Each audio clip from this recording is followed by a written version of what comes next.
नहीं रहे वीर विहार सेवक धर्मेश भाई सेहलोत। परम पूज्य आचार्य भगवान श्री हीर चंद्र सुरेश मारसाबादी ठाणा का विहार बेंगलुरु से दावनगिरी की तरफ चल रहा था। तारीख 8 जैन 2025 के दिन सुबह लगभग 6 बजे सभी पूज्य गुरु भगवंतों का विहार शुरू हो गया था और साथ में विहार सेवा देने के लिए दावनगिरी के विहार सेवक भी मौजूद थे, जिनमें राजस्थान में बूसी और हाल दावनगिरी निवासी स्वर्गीय श्री रूपचंद जी सेहलोत के सुपुत्र सुश्रावक श्री धर्मेश भाई सेहलोत भी शामिल थे। हाईवे पर विहार के दौरान सभी महात्मा और विहार सेवक आगे पीछे चल रहे थे। धर्मेश भाई पूज्य आचार्य भगवान से लगभग 200 से 300 मीटर पीछे अन्य महात्मा के साथ चल रहे थे। लगभग 6:11 पर एक टेम्पो ने पीछे से धर्मेश भाई को टक्कर मारी और बैलेंस जाने से वे नीचे गिर गए, जिससे उनके सर के पीछे गहरी चोट आई और वे बेहोश हो गए।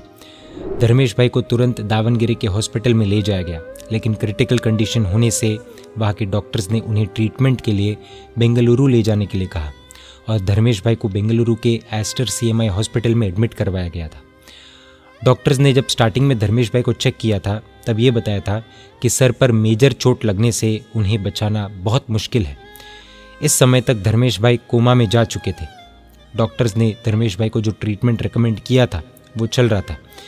परिवार आदि सभी को यही लग रहा था कि धर्मेश भाई कुछ दिन में ठीक हो जाएंगे, कोई चमत्कार होगा, क्योंकि सभी को कोई चमत्कार की उम्मीद थी और कई लोगों ने इनके स्वास्थ्य के लिए जाप आदि भी किए थे। जानकारी के लिए बता दें कि धर्मेश भाई के 3 बड़े भाई और एक छोटे भाई भी हैं और धर्मेश भाई और उनकी श्राविका के 2 बच्चे हैं, जिनकी उम्र मात्र 15 और 9 साल की है। कुछ दिन ट्रीटमेंट आदि के बाद जब धर्मेश भाई का MRI टेस्ट किया गया तब उसकी रिपोर्ट्स में पता चला कि उनकी बॉडी में किसी भी तरह का इम्प्रूवमेंट नहीं हो रहा था और इतने दिनों तक कोमा में रहने के बाद तारीख 30 जैन 2025 के दिन सुबह लगभग 8:30 बजे धर्मेश भाई का निधन हो गया। धर्मेश भाई की अंतिम यात्रा पालकी में 30 जैन को दावनगिरी में निकाली गई। इस पालकी यात्रा में पूरा दावनगिरी उमड़ पड़ा। खुद धर्मेश भाई का पुत्र अपने पिता की तस्वीर हाथ में लिए साथ में चला है।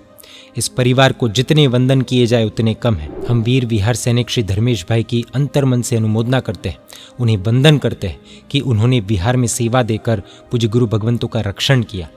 अगर धर्मेश भाई, शायद ऐसा हो सकता है, अगर धर्मेश भाई महाराज साहब के पास नहीं होते तो शायद धर्मेश भाई की जगह वो टेम्पो किसी महात्मा को भी टक्कर मार सकता था। हम ऐसे सारे विहार सेवकों की अंतर्मन से अनुमोदना करते हैं, उन्हें वंदन करते हैं, जो डेली रिस्क उठाकर जिन शासन के अनमोल रत्न ऐसे पूज्य साधु साध्वी जी भगवंतों की रक्षा के उद्देश्य से विहार के दौरान सेवा देते हैं। इस विषय पर अब गहरे चिंतन की आवश्यकता लगती है। ये एक अलार्मिंग सिचुएशन है, क्योंकि इस तरह से एक विहार सेवक अथवा कोई भी गुरु भगवंत, पूज्य साधु भगवंत हो या साध्वी जी भगवंत हो, उन्हें खोना जिन शासन के लिए बहुत बड़ा नुकसान है। परमात्मा वीर विहार सेवक धर्मेश भाई की आत्मा को जल्द से जल्द मोक्ष सुख प्रदान करे और उनके परिवार को यह दुख की घड़ी सहन करने की शक्ति प्रदान करे, यही प्रार्थना।